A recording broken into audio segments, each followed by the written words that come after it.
Hello everyone, welcome to Shandong Longze machinery. This is Jerry.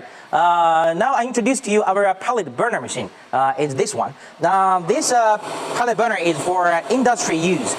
It is used for connection of hot air stove or hot water stove or steam stove.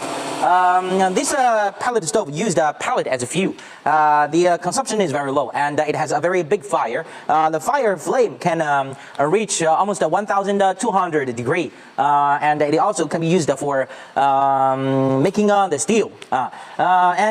This machine with a big fitting hopper, and you can clean the ash from the outlet. This pellet burner with a heating value 1.8 million kilocalories. You also can have a look at our other pellet burners we are the factory making.